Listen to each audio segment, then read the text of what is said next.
Hey, this is Steve Bloom, and you are listening to the GeekCast Radio Network.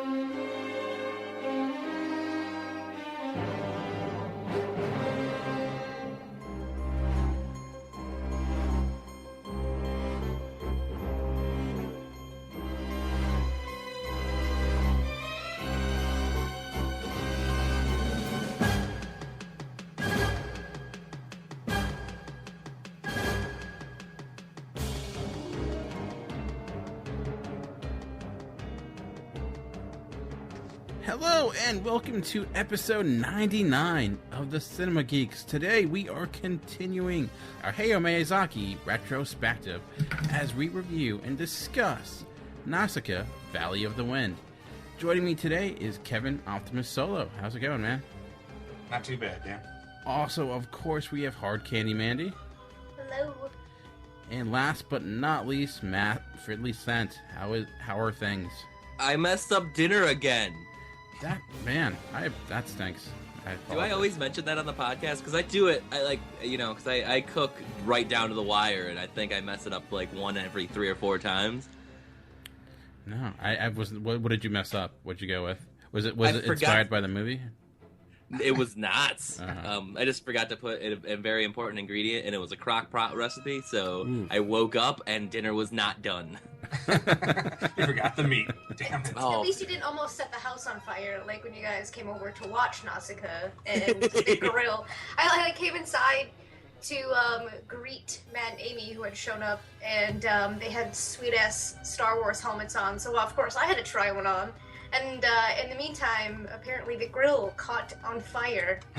And when I walked back outside to open it, the flames shot out. I kind of did a little, lean my head back a little bit to save my eyebrows. But the burgers got a little small after that, and hot dogs a little charred. Man, It's an interesting scene. that's crazy. Well, there you go. Well, that's one way to talk about Nausicaa, Valley of the Wind. It's like when you will go see a new movie and talk about your theater experience. That was our viewing experience. Exactly. It was a rip-roaring good time, apparently. Yes. But yes, this is our second movie in the Hayo Miyazaki Retrospective. And, we talked about Castle Cagliostro last week, which was a unique movie to start with, as we mentioned, for a number of different reasons. And, Matt, I think you're the one coming into this probably with the most experience when it comes to anime and it comes to Hayo Miyazaki. And I know last week the last time we talked about Miyazaki film, we mentioned that we felt like we weren't starting with one that wasn't really a good representation of what makes Miyazaki such an infamous director and makes this movie so rememberable. Now that we're in Nausicaa, Valley of the Wind, do you think we're starting with a movie that is a better representation of the Miyazaki people have come to know and love? Oh, way better. It's got the fantastical, magical elements. It's got the adventure, the story. It's exactly what I expect when I'm watching a Miyazaki movie. And this is one you're coming in that you've seen before, if I'm not mistaken. No, I have not seen this. This is one of the wow. few that I hadn't seen. All right, so we're breaking new ground here. So overall, this being the first time you saw it, what were your general thoughts about Miyazaki, Valley of the Wind? That's not. I combined his name in the movie. That's not at all what should be happening. I like it. I'm fine with it. I think that if you're going to do Miyazaki movies and you want to do them in any chronological order, I wouldn't be upset if you started with this, even though Lupin's my favorite anime franchise. You don't really need to see that one, but this one is right in the wheelhouse. It's right with everything else. I love it just like I love everything he's done. It's right up my alley. All right, very nice, very nice. Kevin, I do have a quick question for you, though. Was it challenging getting over the fact that Shia LaBeouf did voice a character in this?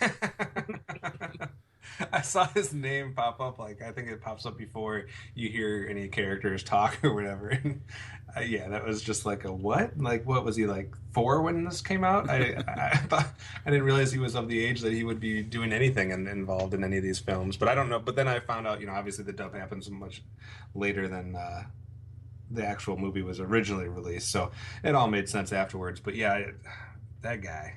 He even did one of his like screams, like his weird screams. Yeah, pretty much. But yeah, I kind of agree with Matt though for what he was saying. I'm not having any experience with any Miyazaki films whatsoever, but watching this film in comparison to the Castle of Cagliostro, this feels more like what I thought I was getting myself into, and more of what I was kind of expecting out of the films. So it feels more like in that realm to me, even though I haven't seen any other films, so maybe that's an ignorant thing to say. But so yeah, I mean, I can see how this is what Matt was saying could be like the beginning of the whole thing, and you might not even need to see Castle of Cagliostro to kind of connect all the dots with his other themes and whatnot. Very nice. So overall, what were your impressions?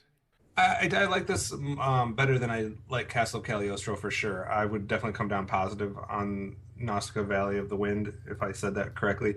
I do think the film has some minor issues that we probably will get to, but overall, I thought it was an interesting film. I thought visually there was a lot there. I thought, thematically they're tackling a lot of things, and it just kind of does a good job, especially in the beginning of the film, of creating this universe and kind of bringing you into it. It's much different of a start to the film than what we got with the previous film, where we just kind of had to jump in and catch up as we went along. Not saying that's a bad thing necessarily, but just to compare and contrast the two films, this is much different, because this one definitely leads you into the film and kind of gives you the necessary information to kind of make you a part of the world that it's creating. So it seemed like an easy transition into the story. And I think, like I said, that's something that gets me on board a lot with fantasy science fiction films, is if you can create a world that I'm actually interested in.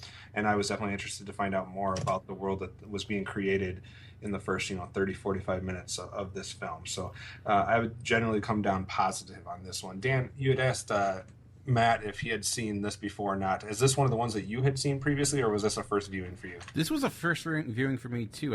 For some reason I thought I watched his first film, but what I thought was his first film was his next one we'll get to, which is Castle in the Sky. So this was a first watch for me as well.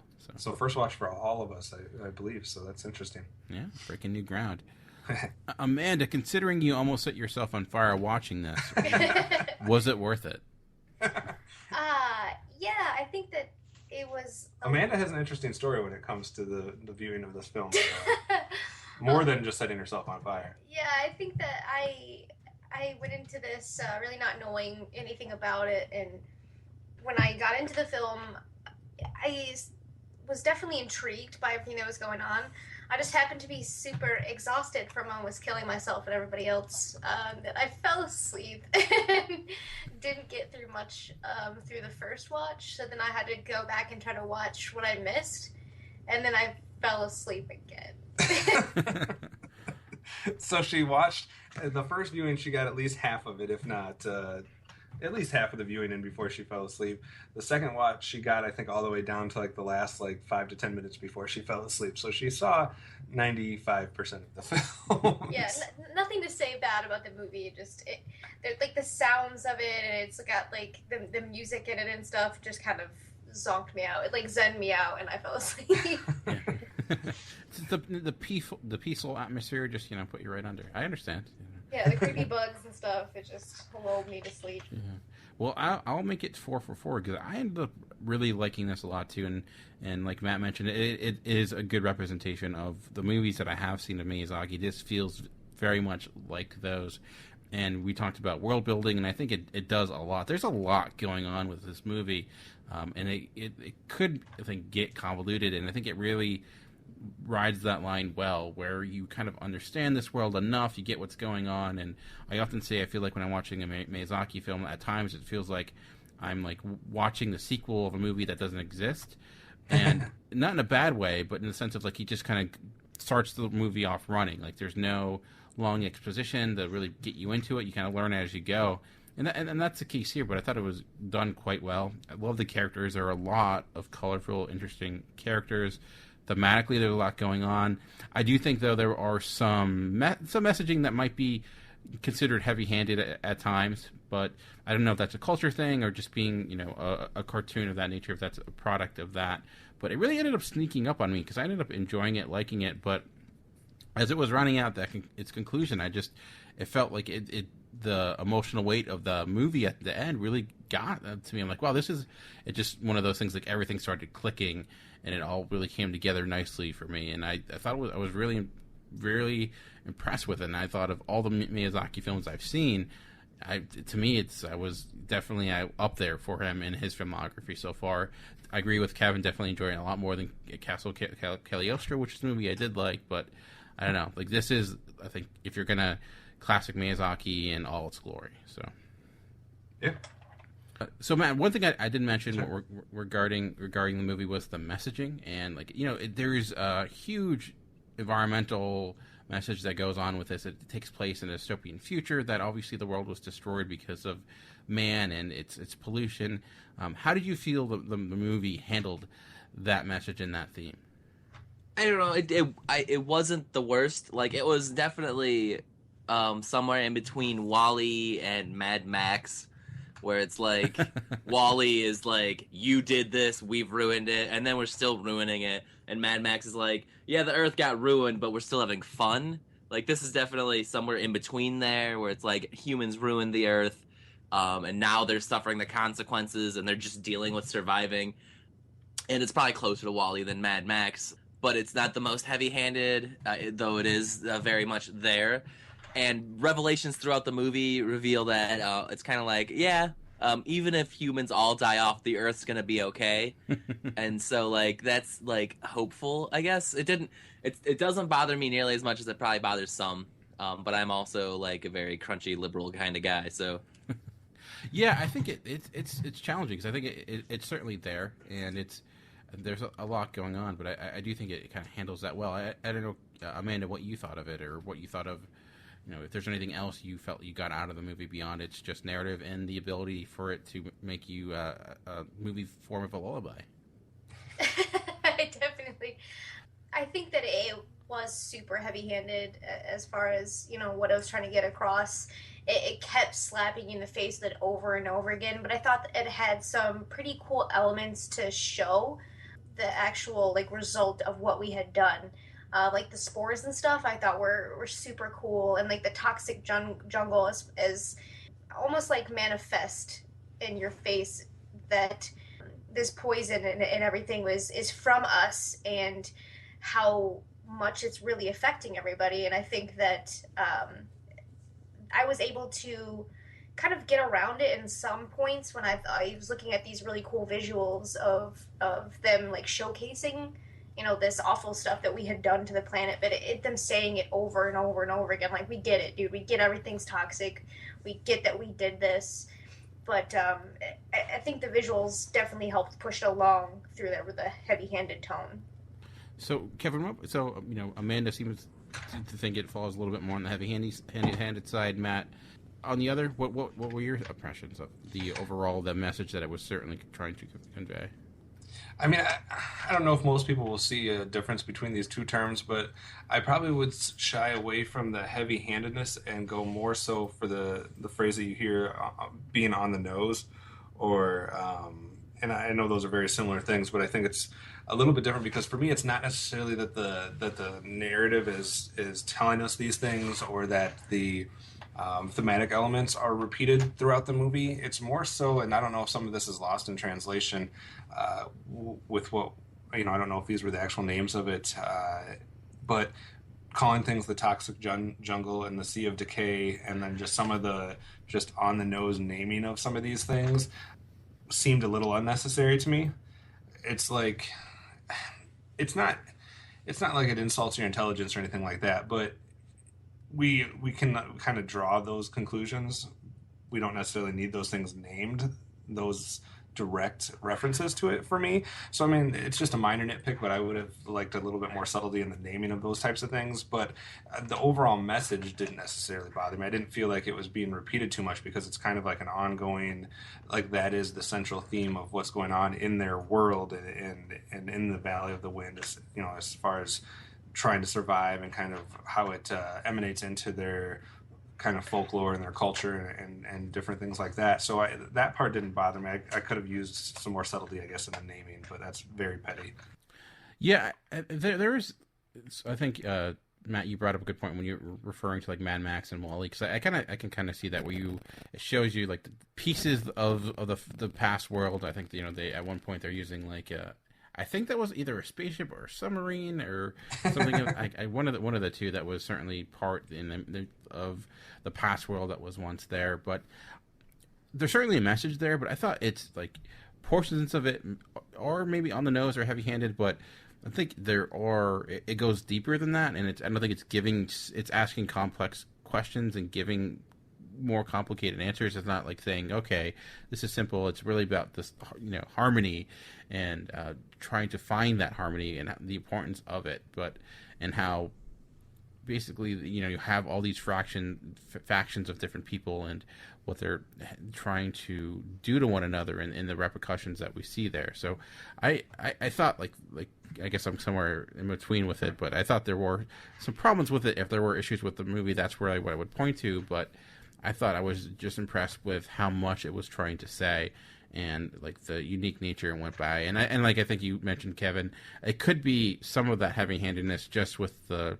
product of the culture where we're naming something the Toxic Jungle when that really isn't what it should be called. But it's, right. You know, the Weinsteins are in Disney or like, let's, you know, we're not going to be too complicated with it. We'll just make it easy. But Toxic Jungle does sound like an ultimate like 1980s rock band. It just that or something that took place in Captain Planet.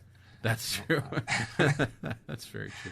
So I mean, it's interesting though that you bring up, you know, that there is a lot more layers and there's a lot more messages. That seems to be. I was trying to read some reviews after the fact, after we had watched the film, to kind of see what either the highlights for some people were or what the consensus for like the drawbacks for if there were any. And it seemed like it was a common thread. Anybody that did write bad reviews for this used either exactly what we're talking about with the heavy-handedness or the on-the-nose type aspect of it, or they said that it was too complicated, there was too many subplots and too many characters. I didn't necessarily get the too many subplots and too many characters, but I was interested to see what you guys felt about that other critique, because we touched about one of them, and the only other one I could find was saying that it was too complicated. Actually, I can kind of see the characters more. I could see than the complications, because I thought there was a lot. Like I mentioned, I thought, you know, there is some complications there, but that's what I liked about it, because it is this movie talking about the world has become, you know, unlivable so much, and it could be really easy just to make it like, oh, all people have to do is farm, or like they just have to get together and they have to like, right. But I thought it was kind of showing like how challenging that is and all the little pieces you have to put in place, and how these characters that are there, their motivation, some of them are rather straightforward and simple, but some aren't, and some are, you know, aren't designed just to be the evil mustache twirling type of villains. They, you know, they're trying to survive within their own culture, and this is all they see is the opportunity to do that. And yeah, you see like nature kind of just stuck in between. So I didn't see that. I do think there are a lot of characters, and it could get easy to get lost. Like I do think like watching this movie a second time, I probably would have enjoyed it a little bit more, because there is a lot going on, and there are some pieces that I do think aren't fully fleshed out, not necessarily with the main character, but some of the side characters. But overall, I didn't have that same issue with it that I guess some of the people that did give it a negative review.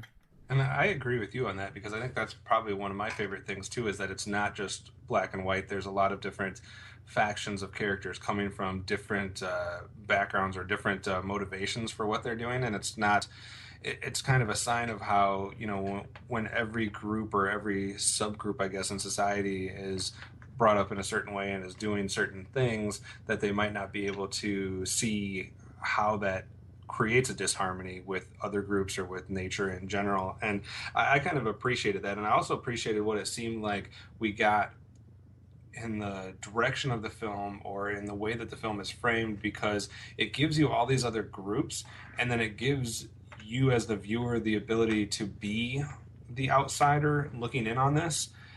At least from my experience, I never felt like I was, it's not like some films where you feel like you're part of the action or where you feel like you're a part of whatever group is being depicted. So I liked how we could then, as outsiders, view everything that's going on, and it's almost like you can see how this is either working or not working together.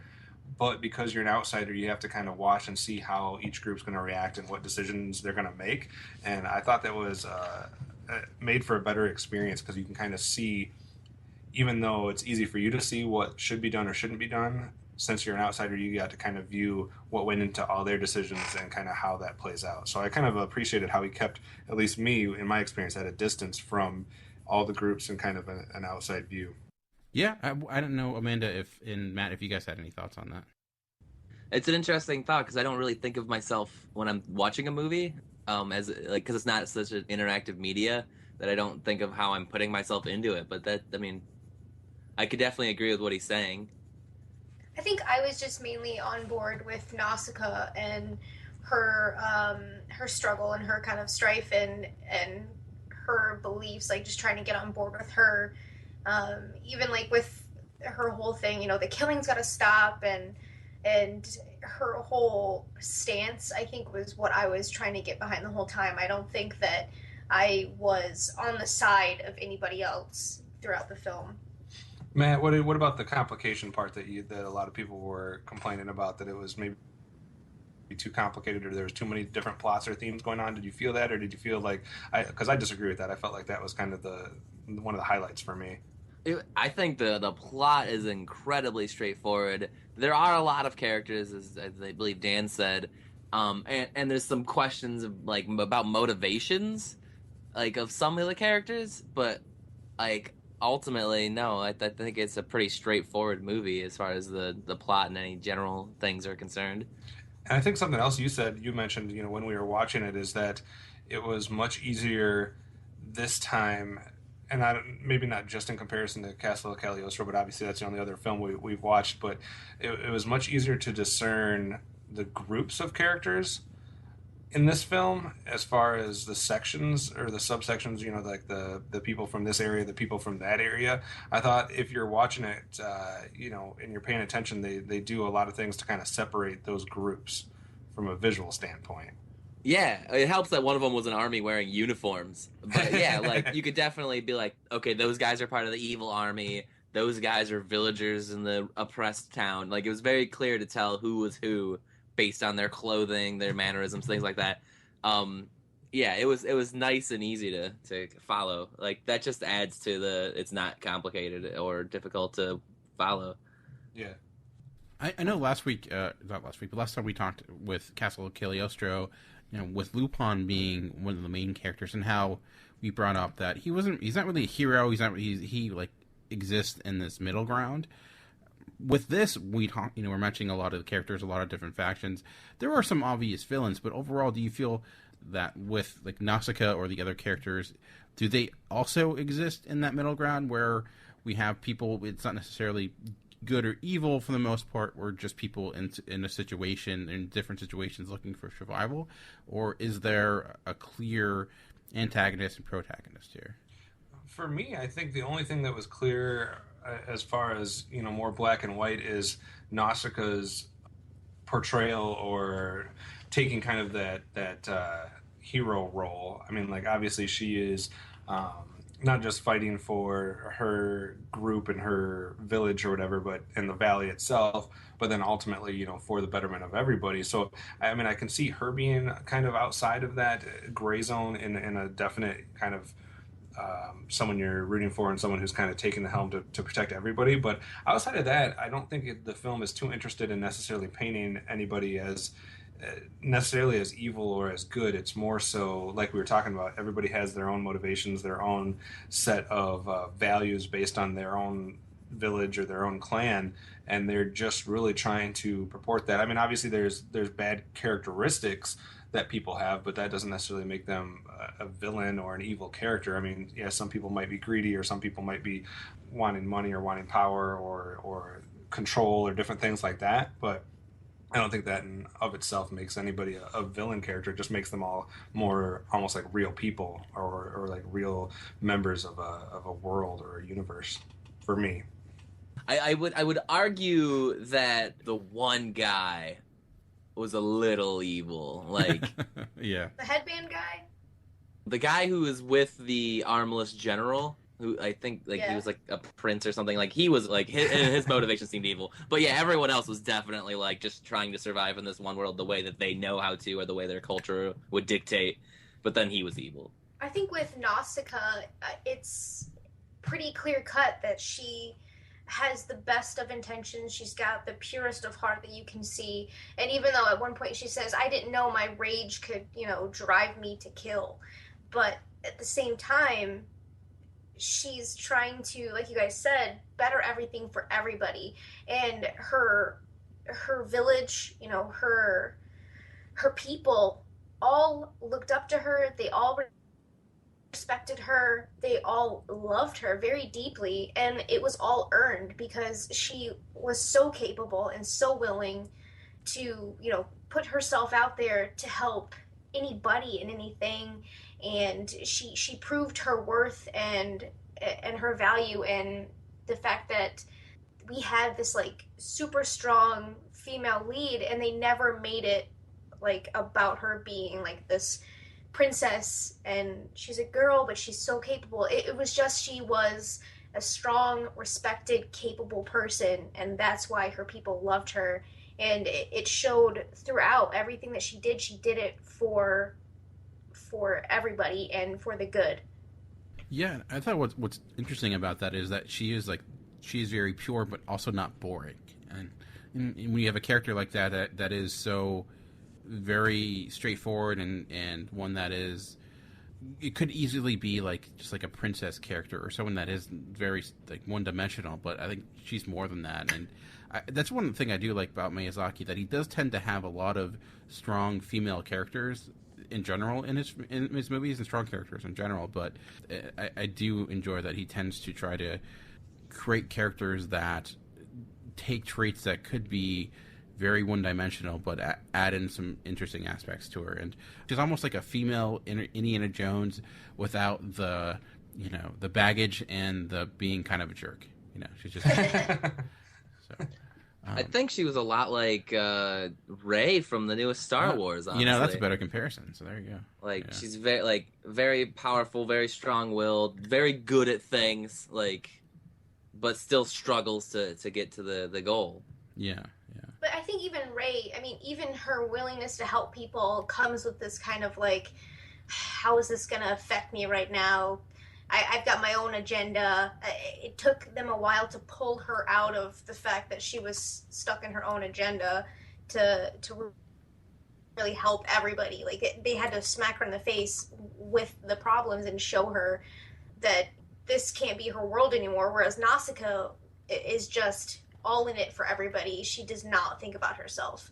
Even when she flies off the handle and starts trying to, she jumps in a room and starts murking people, it's because for her father. Like it's nothing to do with herself. I think everything that we see her do, her motivations are selfless. Yeah, I can agree with that. And she has, I think, she's almost like one step ahead of everyone. Like she just seems to understand this world better than anyone, and it's all its components and how to survive. And she could easily be like a privileged character, but it seems she puts herself in situations, and even like her first scene, really, as we are introduced to her, it's her really going out of her norm, or not, I guess not norm, but going out of her way to help someone she knows not at all. All she knows is basically the person from afar with, could see they're in trouble, and she goes out of her way to try to help them.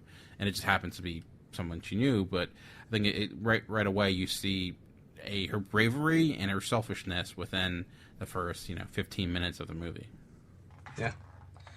No, I think that Rey comparison is a good one, though, in a lot of ways. I agree with some of the differentiations that Amanda was making as well, but I think that's a good comparison. And I think not only her, but the relationship she has as well with the character that's voiced by Patrick Stewart, which, by the way, didn't know Patrick Stewart was going to show up and voice the character in this film, so that immediately had me on board. But the relationship between those two characters is probably one of the most compelling relationships throughout the film, and I think that also helps kind of put her in that kind of like that hero spot, or that almost like a coming of age type of position for her with the older mentor of I can't remember Patrick Stewart's name in the movie, but that character.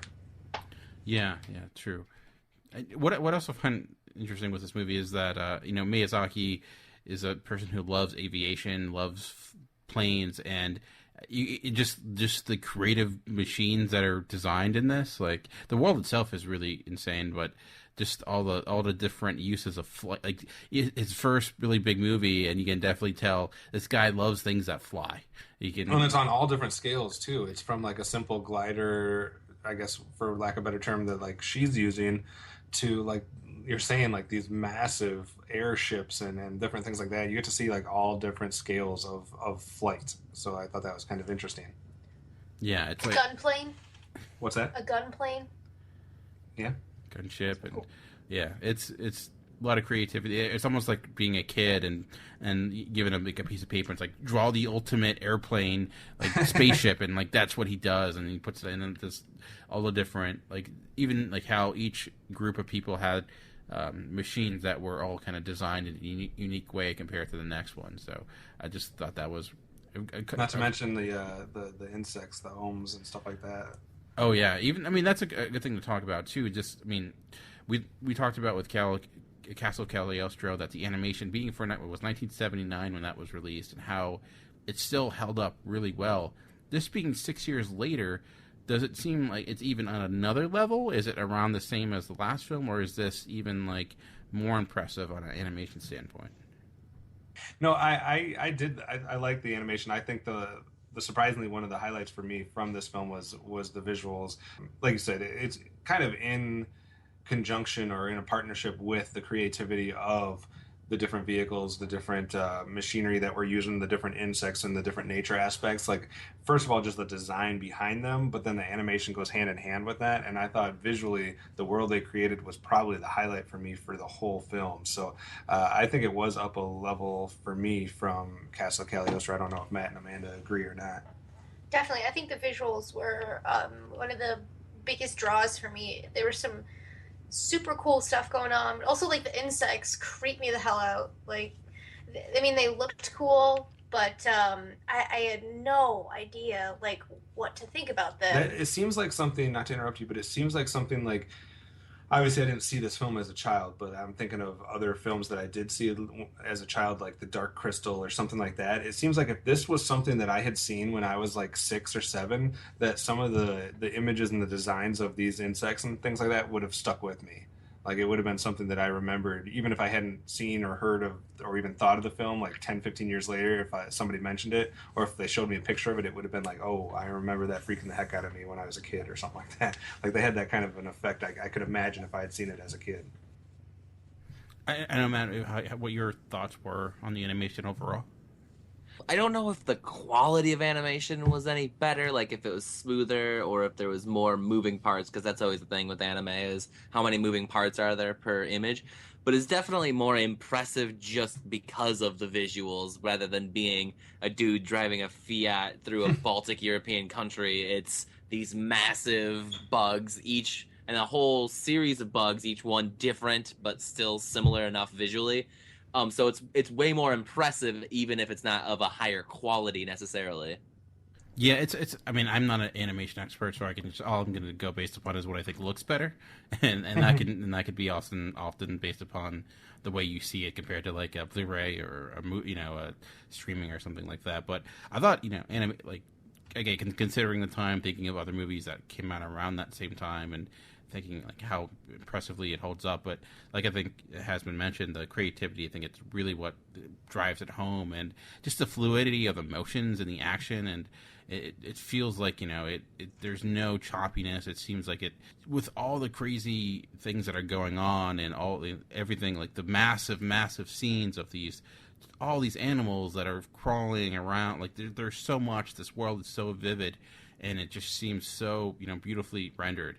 I feel like with a lot today, you get the CGI aspect of animation where things kind of get added in, and they kind of lose that feeling a little bit. But with this, it just I couldn't imagine just the work that went in to making this the way it is. It's got to be quite incredible, because it's quite an impressive feat just looking at it on 20 years later, or no, 30 years later. Jeez. Even like some of the landscapes were pretty impressive. Yeah, it's a beautiful looking film for sure. So very nice. Any other thoughts or anything else people wanted to bring up regarding the movie? I think my only other nitpick, I guess, from my standpoint, outside of, like I said, maybe some of the naming conventions and possibly seeing how it could be a little bit too on the nose.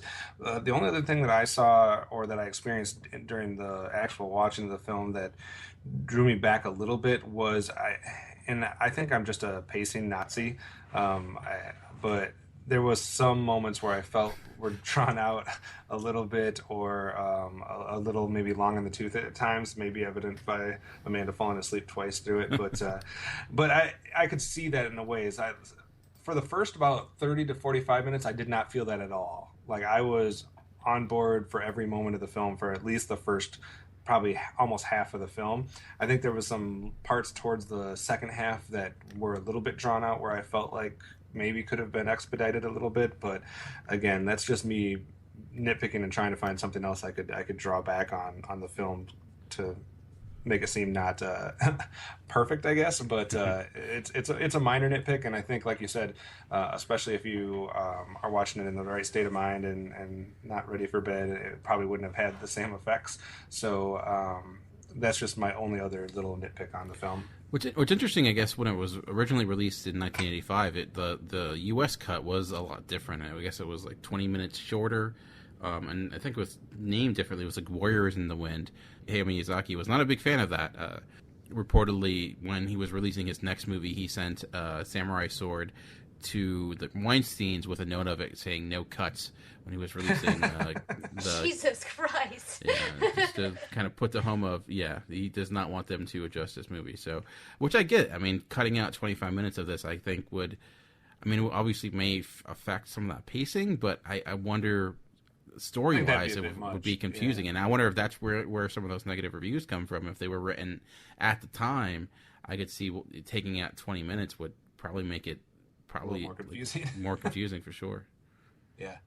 Well, I think that on top of Nausicaa having a cute Pokemon for a pet, I think that it also had like heavy consequences. Like, motherfuckers died. Like, it showed them burying people and like all these graves from this, huge plane crash, and you could see like blood splatter and like the whole planet being toxic, and they kept showing you how heavy all these consequences were. I think that it's something that you don't always get from cartoons. Yeah.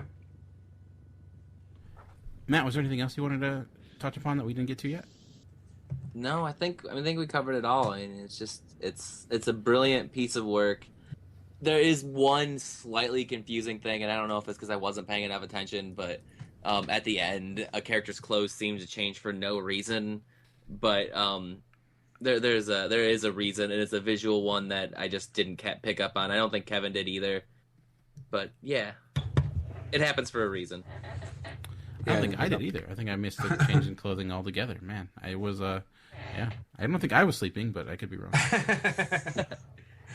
But all right, so final thoughts, and what grade would you give Nausicaa Valley of the Wind? Amanda, let's start with you.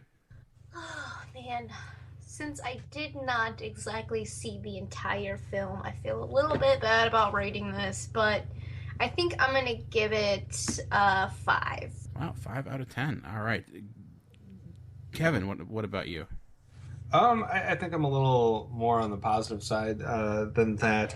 Like I said, I really like the world building of it, the creation of the universe, and the design aspects of the different vehicles, the different technology, weaponry, insects, etc. And I think the message is a good one. whether it was heavy-handed or not, it's an important one, and I think there are some layers of that to chew on. And I again like the aspect of all of the different villages being depicted, or clans being depicted the way they were, kind of all having their own reason for what they were doing. And like Dan had mentioned, the idea of whether they could live in harmony or not. So I like all that. So minus some pacing issues and a couple other things, I think it's a good jump from Castle of Cagliostro.